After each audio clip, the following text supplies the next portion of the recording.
Halo semua, ketemu lagi dengan saya di Fitris Class. Kali ini di Kamis Bisnis, sesuai janji saya. Topik hari ini adalah top 5 tips untuk memulai bisnis online. Sebenarnya tips ini bisa berlaku di selain bisnis online juga ya, bisnis-bisnis yang konvensional lain. Tetapi dalam kondisi yang seperti sekarang ini, dengan adanya pandemi COVID-19, maka bisnis online akan lebih tepat bagi kita untuk memulainya. Konsep-konsep yang dimulai itu sebenarnya sama dengan konsep bisnis biasa, hanya mungkin channelnya yang akan berbeda, kemudian metodenya juga mungkin akan berbeda sedikit. Oke, mungkin buat kalian yang baru ketemu dengan saya, perkenalkan saya Fitri Tunjung Sari, saya seorang akademisi, peneliti, dan entrepreneur. Baik, kita mulai. Top 5 tips memulai bisnis online. Apa sih yang paling penting untuk memulai? Tentu saja mau jualan apa, benar nggak? Ya kan? Ini adalah pertanyaan yang membutuhkan waktu panjang untuk para pebisnis pemula. Nah, biasanya mikir dulu, modal nggak ada, bisanya apa, kemudian yang lagi dibutuhkan orang apa. Nah, itu membutuhkan pemikiran yang cukup panjang. Ya, tetapi jangan berpikir panjang-panjang, karena kita harus cepat mengambil keputusan dalam berbisnis. Semakin panjang kita berpikir, maka semakin habis peluang kita. Ya, jadi kita harus cepat. Oke, jadi apa sih yang ingin kita jual? Itu bisa berupa dua, bisa berupa produk atau bisa berupa servis atau jasa. Bagaimana cara kita melihatnya? Nanti kita akan bahas lebih lanjut, tetapi ada 3 komponen yang harus kita pertimbangkan, yaitu opportunity atau peluang, kompetensi atau keahlian Anda, dan passion atau minat Anda. Oke. Next, number 2 is riset. Jadi, mau tidak mau kalian harus melakukan riset. Risetnya kepada siapa? Kita lakukan riset terhadap kompetitor yang menjual produk atau servis sejenis. Jadi kita harus tahu dulu mau jual apa, sehingga kita tahu siapa sih kompetitor kita, pesaing-pesaing kita tuh siapa sih. Ya, jadi kalau nomor 1 belum tahu, nggak bisa move to number 2, alright? And then number 3, tempatkan posisi produk atau layanan Anda. Ini dengan cara segmentation, targeting, and positioning. Nah, setelah Anda tahu di step 3 tadi, step 2 tadi, siapa-siapa kompetitor Anda, maka Anda bisa menempatkan diri Anda ada di mana. Ya kan? Di antara para kompetitor Anda. Jadi, di antara mereka, posisi Anda itu nanti mau ditaruh di mana. Walaupun ini baru angan-angan, ya. Belum kejadian karena kita baru mau mulai, ya kan? Tapi kita sudah membayangkan bahwa kita nanti posisinya akan di sana. Nah, ini akan kita bahas nanti lebih lanjut.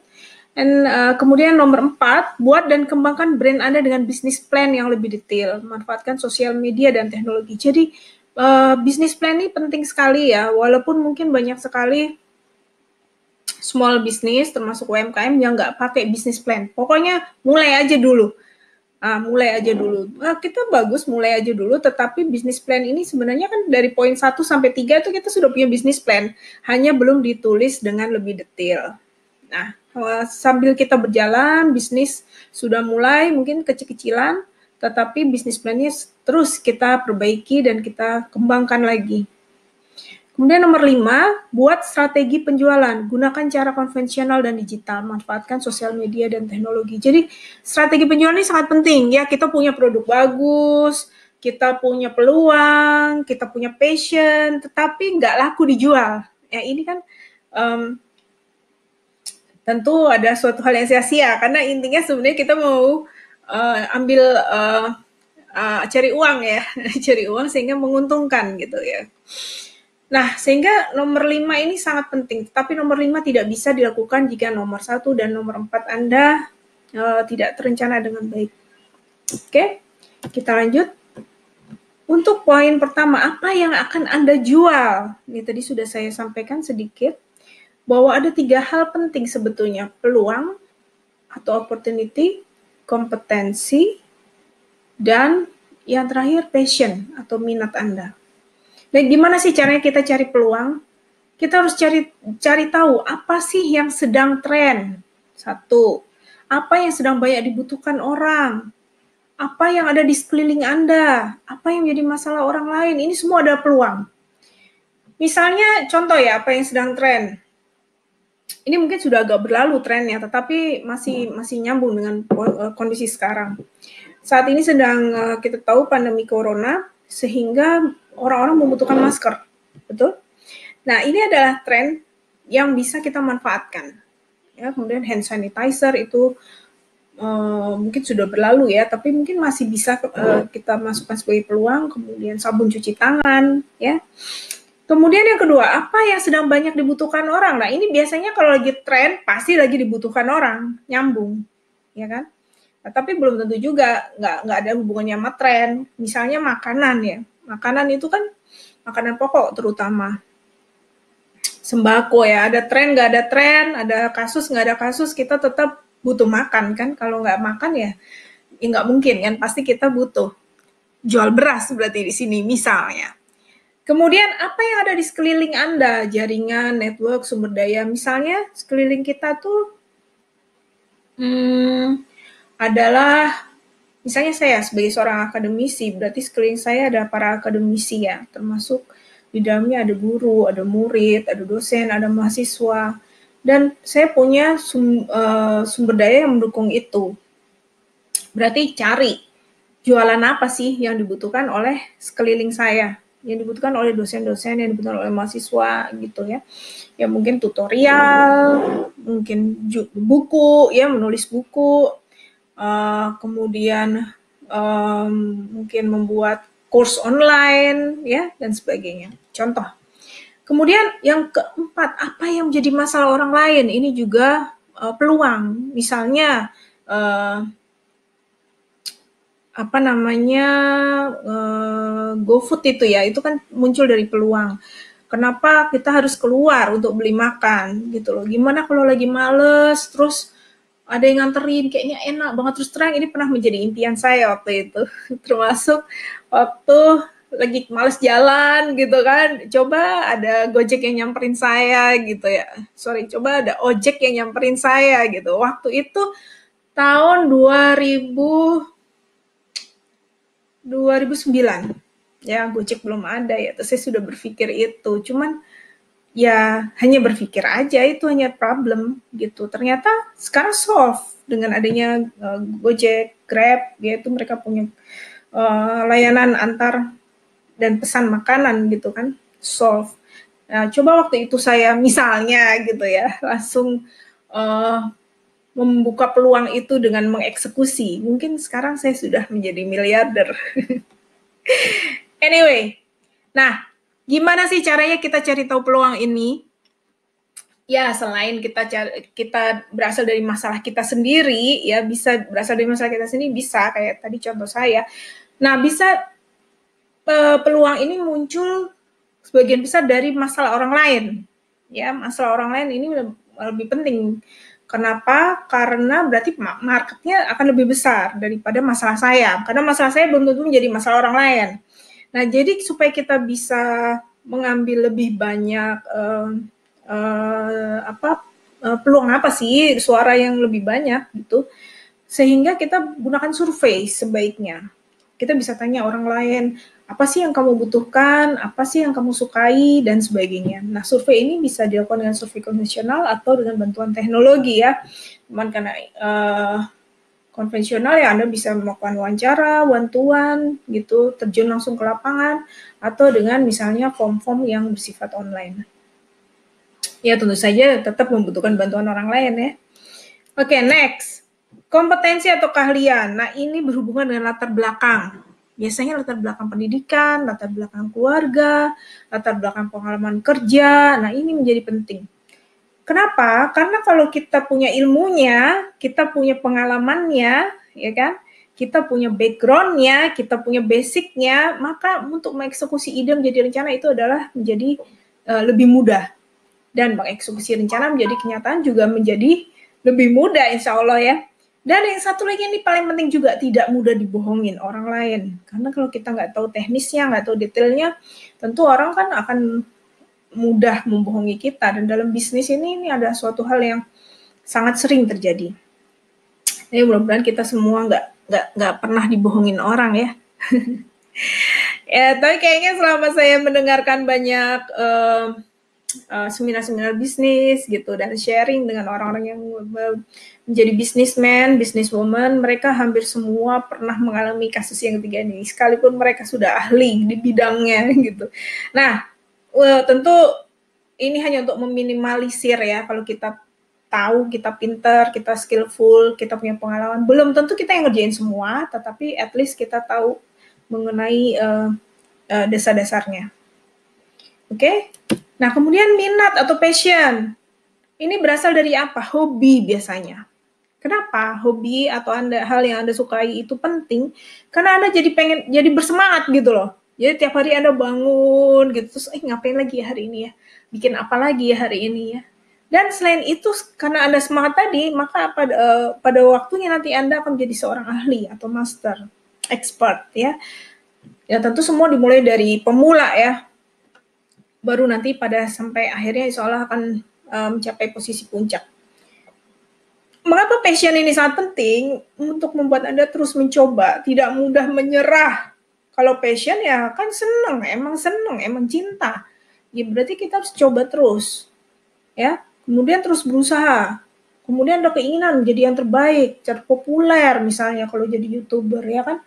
Kemudian kita gimana sih caranya supaya mencapai itu? Tentu kita harus terus belajar dan berkembang.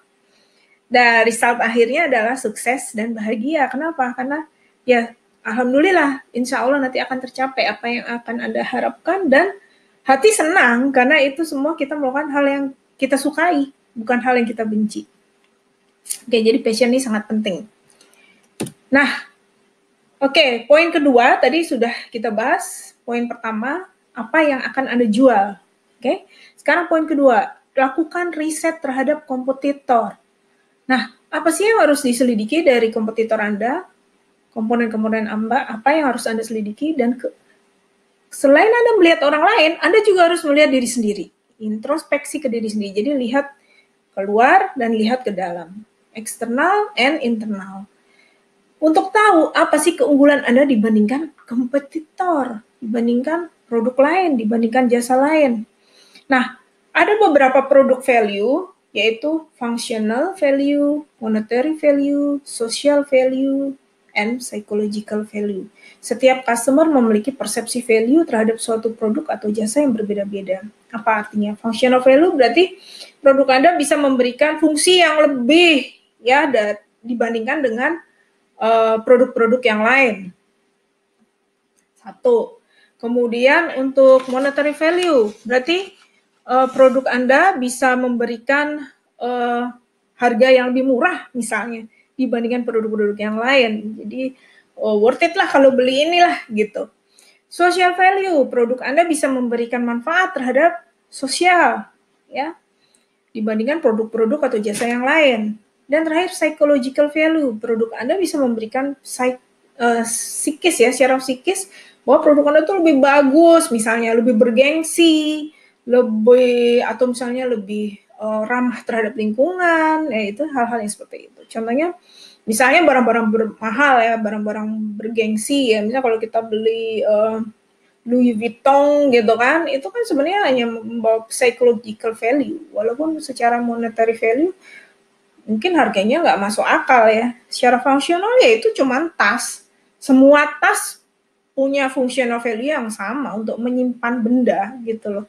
Ya kan di dalamnya ada, mungkin di dalamnya bisa nyimpen banyak barang macam-macam, ya banyak juga tas yang bisa seperti itu, bukan cuma Louis Vuitton. Secara monetary value jelas harganya berlipat-lipat, walaupun bisa juga kita berargumen bahwa monetary value kan nanti bisa dijual. Sekarang harganya mahal tapi nanti bisa dijual. Social value ya ini biasanya kalau produk ini bisa membawa maslahat atau kebaikan bagi masyarakat banyak. Misalnya ada program CSR yang dibawa ya. Misalnya kalau saya tahu tuh Body Shop tuh dia punya program untuk sosial. Kemudian dia juga anti animal testing ya kan. Oke, kemudian ya itu contoh-contohnya. Nah, setiap customer tentu memiliki persepsi value terhadap suatu produk atau jasa yang berbeda-beda. Jadi jangan takut. Menurut saya mahal, menurut orang lain belum tentu mahal. It's okay. Just be confident of your product or your service. Jadi pede aja. Karena tiap orang punya persepsi yang berbeda. Buat saya nggak penting, buat orang lain mungkin penting. Nah, sekarang tinggal Anda cari market yang target market yang beranggapan seperti itu. Ya, yang memiliki value yang Anda harapkan, memiliki persepsi value yang Anda harapkan. Ini akan kita bahas berikutnya nanti. Nah, masih di poin kedua, riset terhadap kompetitor. Bagaimana melakukan riset terhadap kompetitor? Satu, pilih kompetitor yang menurut Anda memiliki kedekatan, yang sejenis. Jangan kompetitor yang nggak sejenis, nanti jadi useless ya, sia-sia. Pilih yang sejenis, misalnya jualan brownies, berarti cari yang memang jual khusus brownies. Jangan cari yang jual somai, ya kejauhan. Ya kalau misalnya nggak ada nih yang jual brownies, wah berarti saya satu-satunya. No, cari lagi, berarti harus diperluas yang jual roti, ya kan? Brownies nggak ada misalnya, yang jual roti pasti ada dong. Nah, cari kompetitor yang jual roti. Nah, itu kita cari terus, tidak perlu terlalu banyak ya. Cukuplah untuk bisa kita compare ya, untuk bisa kita compare. Saya tidak bisa disebutkan berapa yang bagus di sini, tentu tergantung dari produk atau jasa apa yang ingin Anda kembangkan atau ingin Anda jual.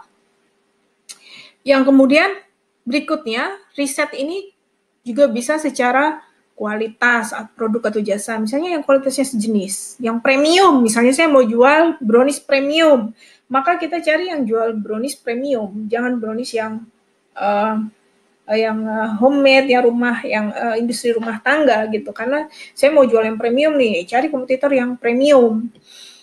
Kemudian bisa berdasarkan lokasi, ya kita cari dong yang deket-deket rumah saya ada nggak? Oh nggak ada, kita cari perluas. Oh berarti yang masih satu kota madya dengan saya, misalnya saya di Jakarta Timur, berarti kita cari di daerah Jakarta Timur. Oh nggak ada lagi misalnya, oh berarti kita cari di satu provinsi, DKI Jakarta, dan seterusnya.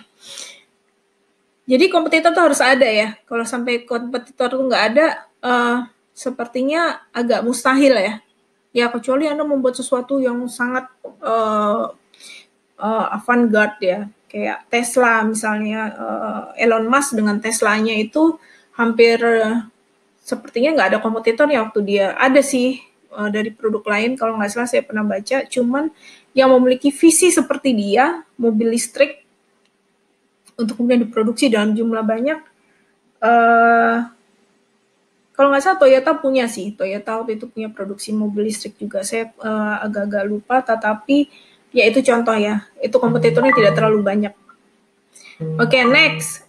Kita juga cari secara demografis customer. Kita cari apa yang umurnya, berarti kita cari yang jualan brownies untuk remaja, khusus remaja misalnya gitu. Bisa kita buat semakin sempit risetnya. Tergantung kita fokusnya di mana. Terus ternyata saya mau jualan brownies yang premium tadi ya udah saya kasih contoh, berarti kita cari juga yang jualannya seharga premium. Oke. Lakukan observasi dan riset terhadap value dari kompetitor tersebut. Kita cari tahu sih dia kelebihannya apa. Misalnya sama-sama premium brownies, oh tapi dia pakai es krim misalnya gitu. Sedangkan saya nggak pakai es krim. Oke, jadi harus tahu kelebihan dia apa dibandingkan apa yang sudah kita buat. Nah, kemudian lakukan observasi dan riset terhadap value dari kompetitor itu berdasarkan persepsi customer. Ini juga penting. Jadi Anda harus cari, kita tahu nih, oh ini ada yang jual brownies premium pakai ice cream.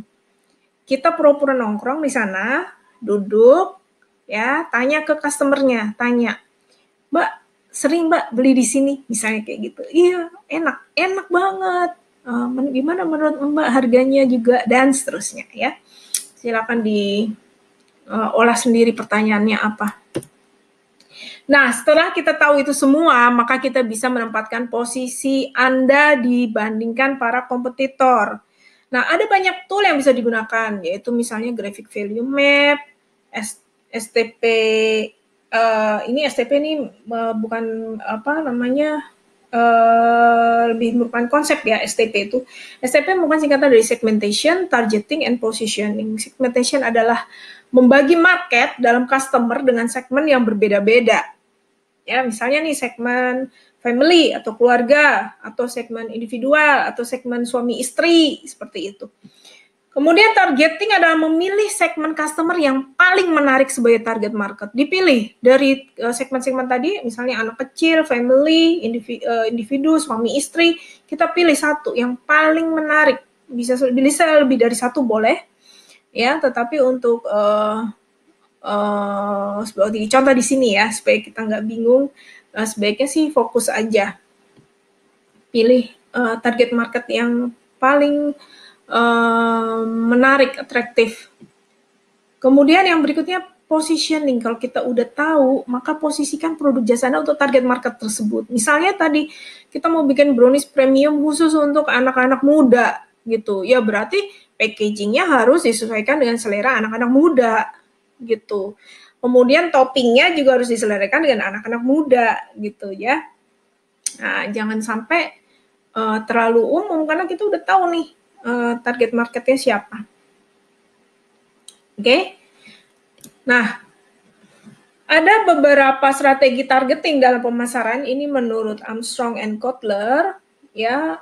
Ada yang pertama undifferentiated,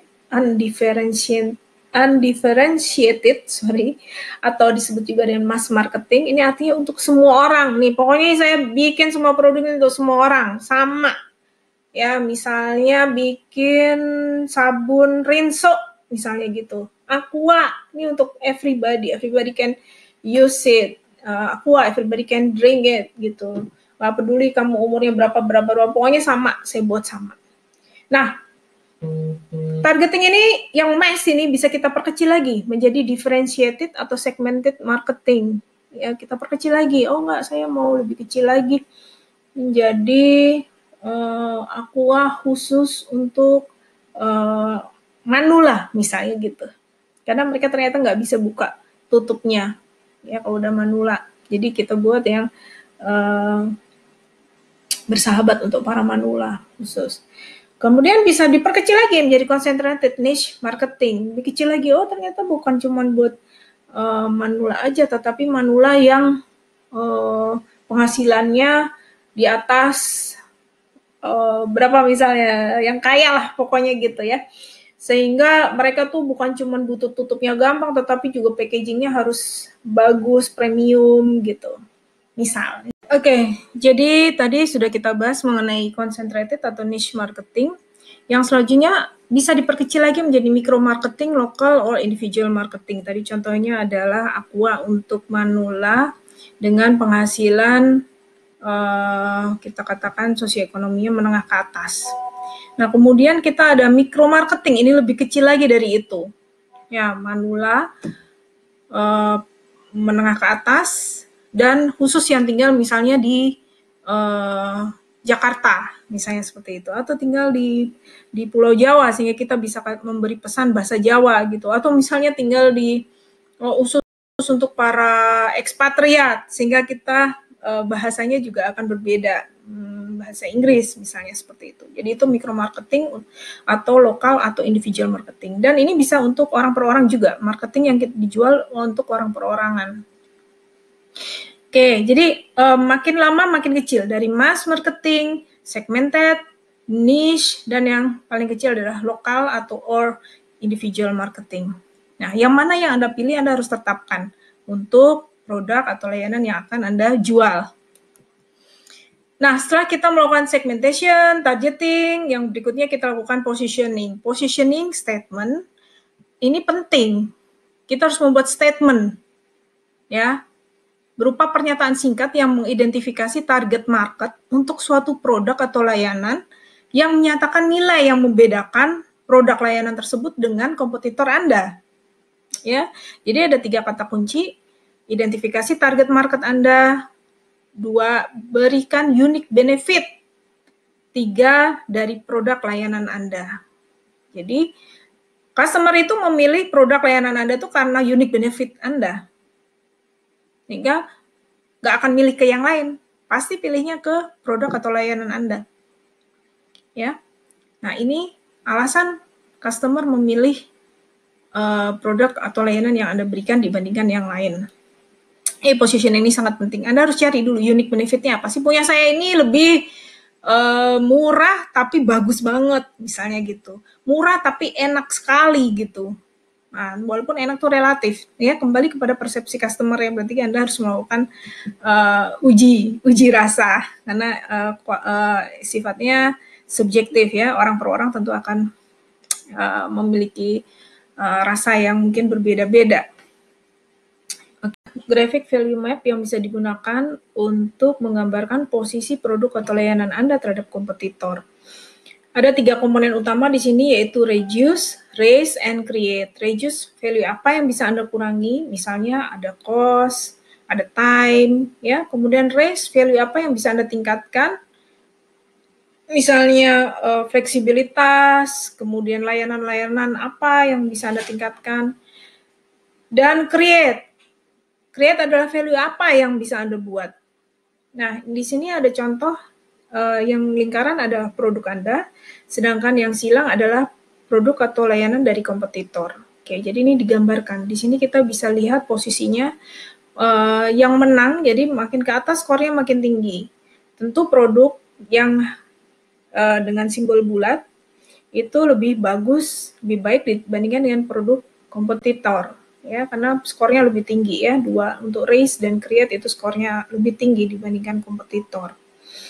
Dengan demikian kita bisa yakin, bisa pede bahwa produk yang ditawarkan oleh kami ini lebih baik gitu.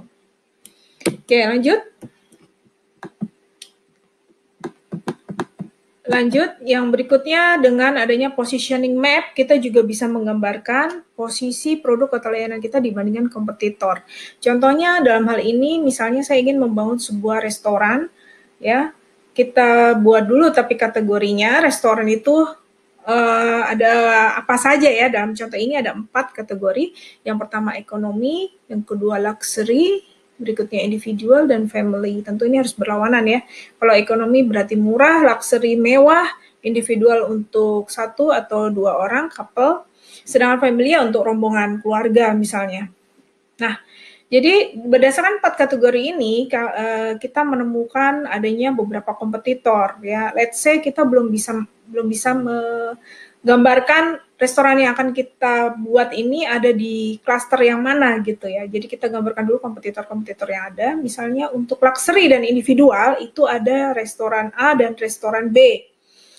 Untuk individual dan ekonomi ada restoran C, D, dan E. Sedangkan untuk individual and family di situ ada restoran G, H, dan untuk family ekonomi itu ada restoran F. Nah, setelah kita menggambarkan ini, maka kita bisa membuat keputusan mau masuk ke target market yang mana gitu. Kita ingin membuat apa.